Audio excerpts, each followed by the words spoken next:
Hi, I'm Old Sneelock. Welcome to another episode of Old Sneelock's Workshop.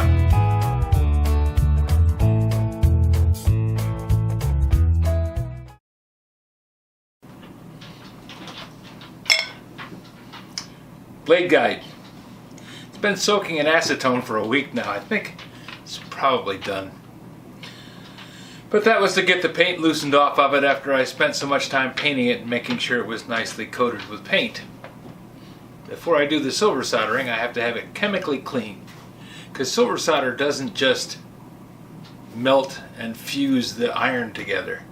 It has to actually chemically bond between the silver laden alloy and the iron.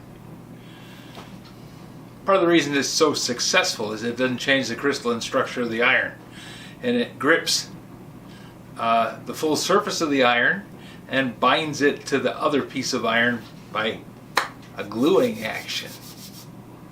It wets out on both sides, and the silver alloy in the center is just as strong as iron is. So that's the plan anyways. Because as I told Grampy, my other choice is to build a melting furnace for melting cast iron.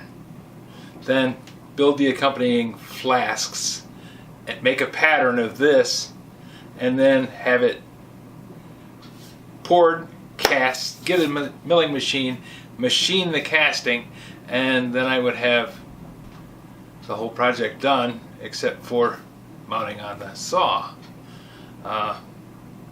This is going to take about a day. I think it would take a lot longer to do the whole making the casting method. Now Chris Anderson does that for repairing things like this post drill back here and lathe parts.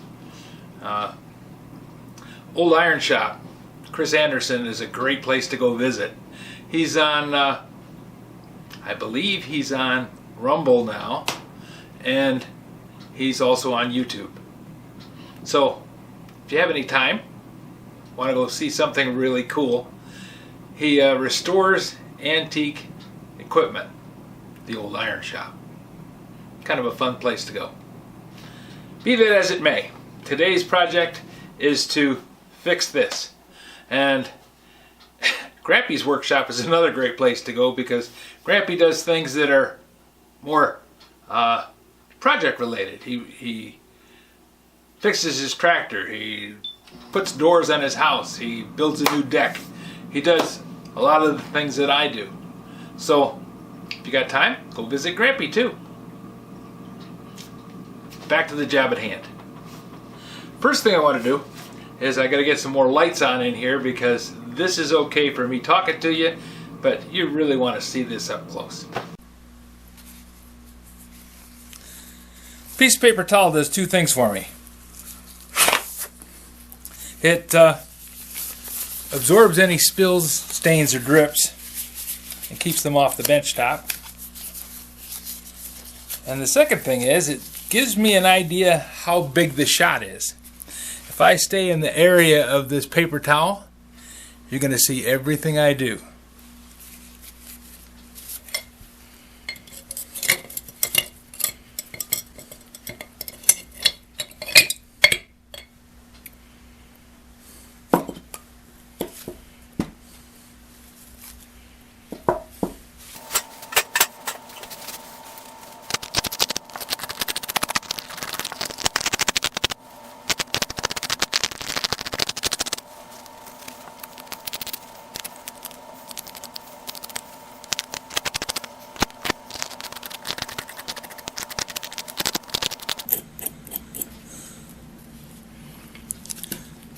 And why am I wearing gloves?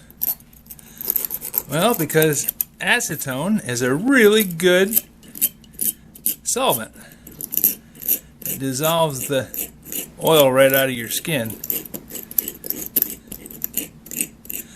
And maybe when you're 20, that doesn't bother you a whole lot.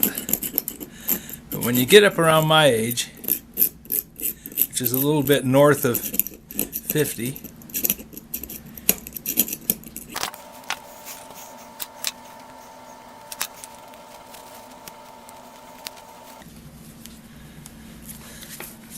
then it makes it so that your skin gets dried out, cracks, and bleeds. Also, acetone in a cracked section of skin, really painful.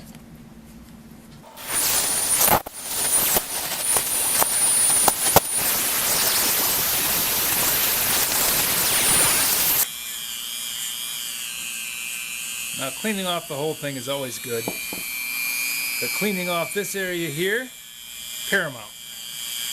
That's where the silver solder sticks. Also this and that. These three little points are where it cracked. Any wonder why it snapped? Not a whole lot of support there, is there? Also, this was never designed to be on the receiving end of that much load. It's just strictly to guide the blades, not to support the thing when it falls to the floor.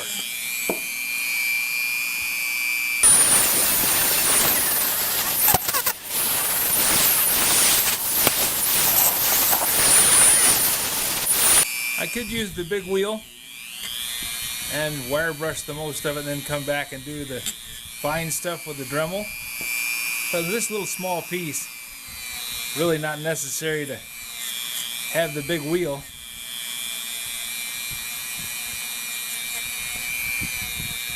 And this is much more controllable. Getting down into these little tight spots with a larger wheel would be very difficult.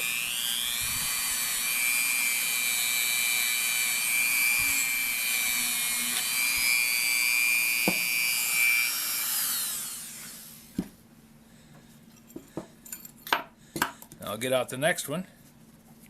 And I want to get them out one at a time so that the acetone only dries off the part that I'm working on and the other one's still wet, because it comes off a lot easier when it's wet.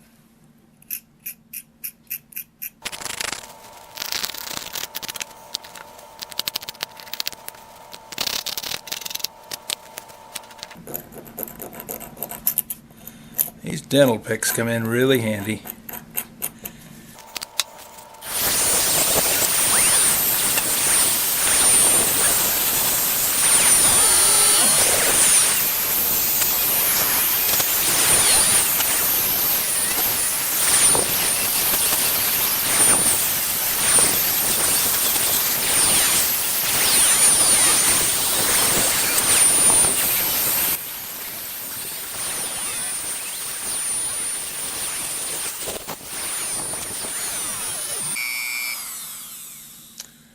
I like variable speed Dremel tools. This is a Craftsman, but it's basically a Dremel that was made for Craftsman.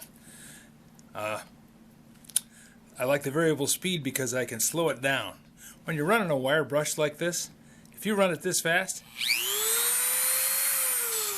it may seem like it's working well, but really all you're doing is just wearing the brush out. You're much better off running it about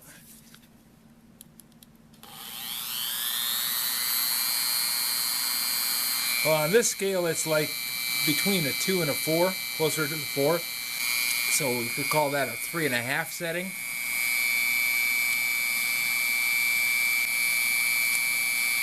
This has a maximum RPM of 30,000. There's no need to go 30,000 RPMs to run a wire brush. It just flings the little bristles out of the wire brush.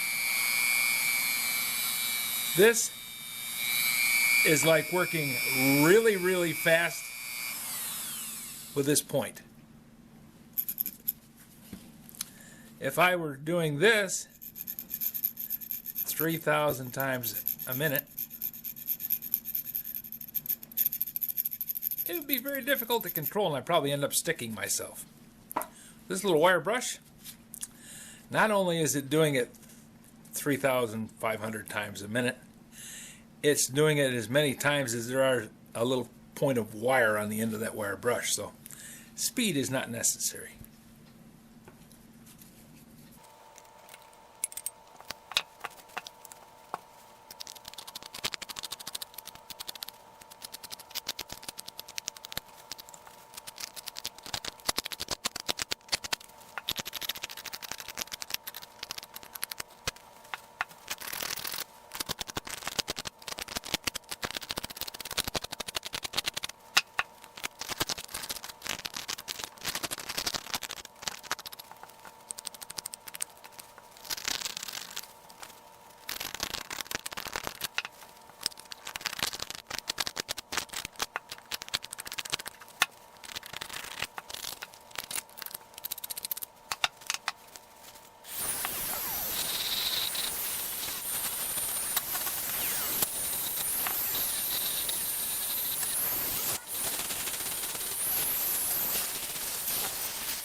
Now I'm going to use this table as one of the fixturing pieces, because I can just bolt this casting right to that table, and that'll line up these two pieces with the third piece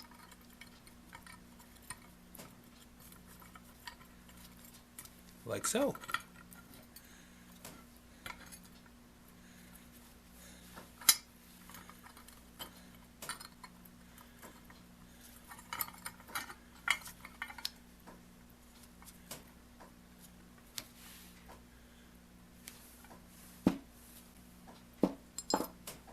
So I need to go get the pan full of bolts that I used to bolt this thing together, and then I can start putting this onto the steel plate and getting those pieces lined up.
I can put a little silver solder right there, just a little dab, kind of attack.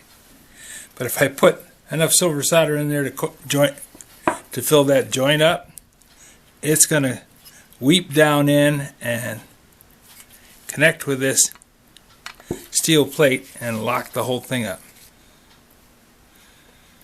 Oh, and the other thing I'm noticing, when I tighten this screw up, it opens that gap. I'm going to have to shim underneath this outer edge here, because it's trying to pull that down. Because I can see that this isn't flat. Right along in here, that outer piece is actually curving out.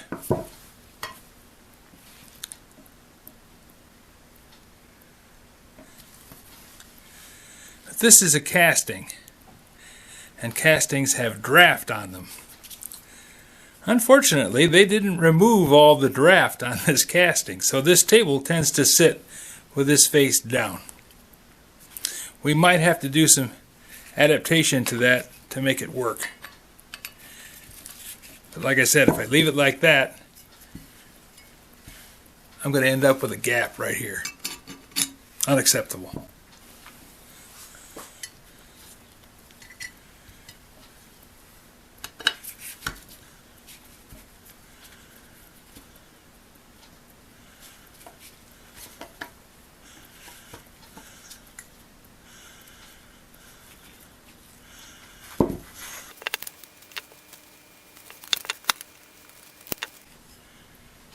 Fiddly bits. But we got it.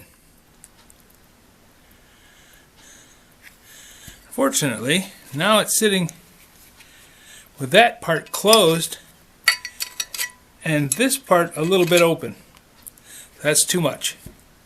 Also, these two surfaces aren't in line anymore. These two surfaces, it's just not acceptable. Have this back section closed here, and that's good. But now these two surfaces are no longer in line, and neither are these two. This shim won't work. Smaller pieces.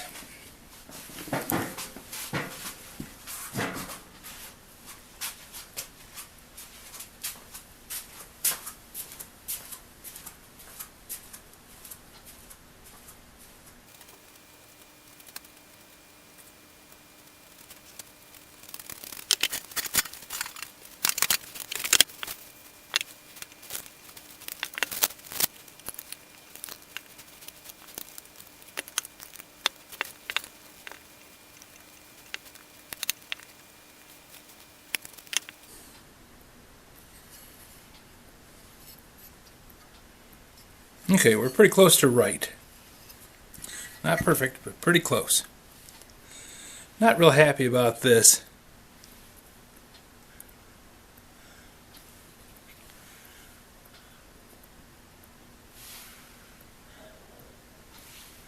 The screw threads are like 25%.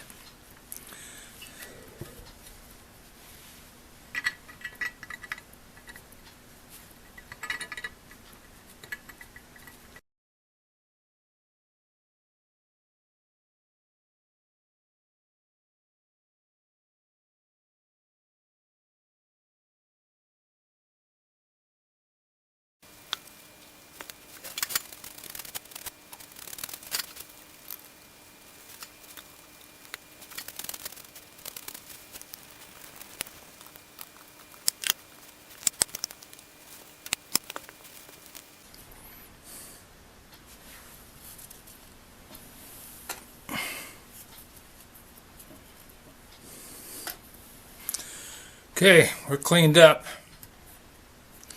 squared up, gaps healed up,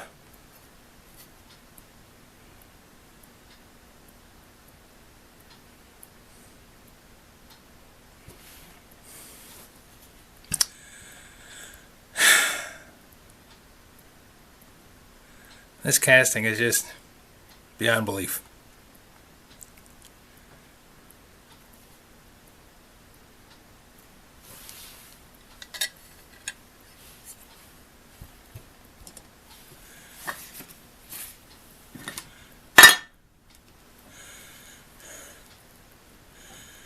One bearing goes here. Another bearing goes into that hole. Then this third bearing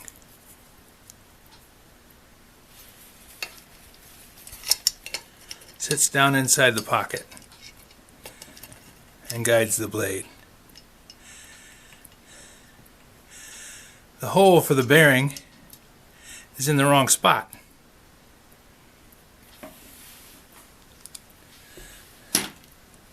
Poor pattern making. It weakened this point tremendously because there's just nothing there.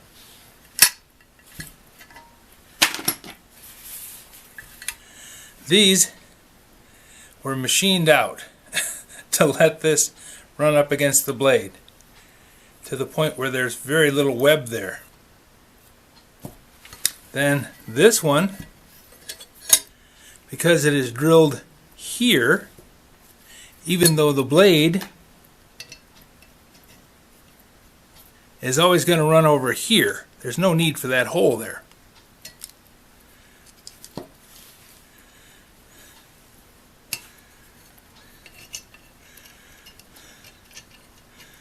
This bearing runs there, which is woefully short of where the blade tracks through. So they had to shim it over.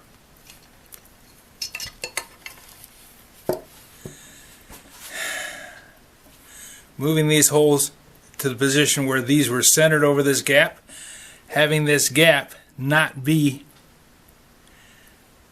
carved out big enough to let the roller bearing or the ball bearing come up through and guide the blade, because Where this broke is at that weak point where the blade always rides against this casting. Cut a stress riser in it. Still not saying this thing should have held up to being dropped on its head, but this could be a lot better. A lot better.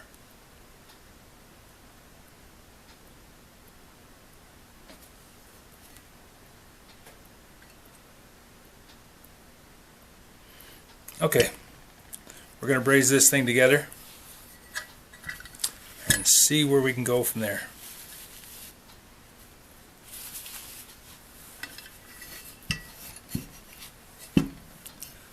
The crack point is here at the weakest spot in the casting, where they drilled this hole too close to the edge. Then this is where the blade rubs against the casting and it snapped there because this slot is too long. That was in an attempt to get this far enough forward to catch the blade. But as you can see, the blade is rubbing against the casting. And that's because this bearing is too far back.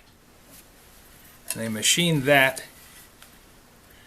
to give room for this bearing to be in there. Poorly made. Poorly made.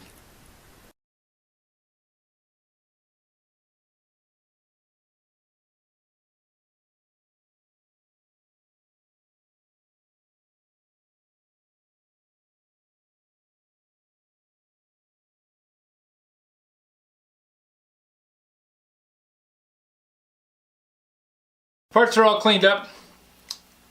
The fixturing is done. Didn't have to do anything too exotic. Just bolted it to the table for the saw and then used a couple of C-clamps to draw everything in line.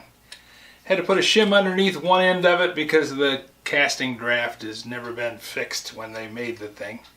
So probably going to have to grind that down a little bit and make that straight and flat so that this table sits square to the blade. Not impressed with their casting.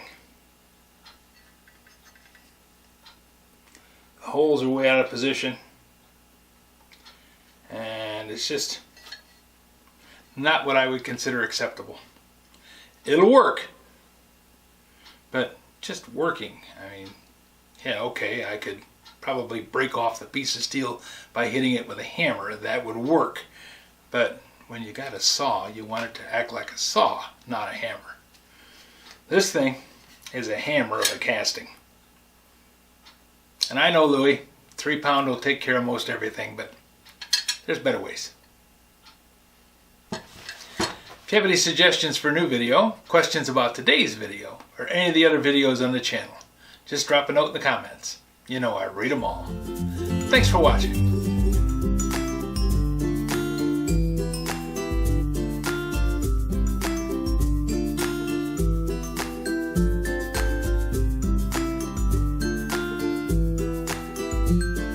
This video is not to be viewed by anyone under the age of 13 in the U.S. or 16 in the European Union, without the express written permission of the parents or legal guardians of the underage person. Such written permission must be on file at the local government entity in charge of enforcing the rules and regulations established by the FTC. Anyone violating these terms is admitting by default that they hold harmless the owners and operators of this channel. Any and all questions should be addressed to your local branch of the FTC.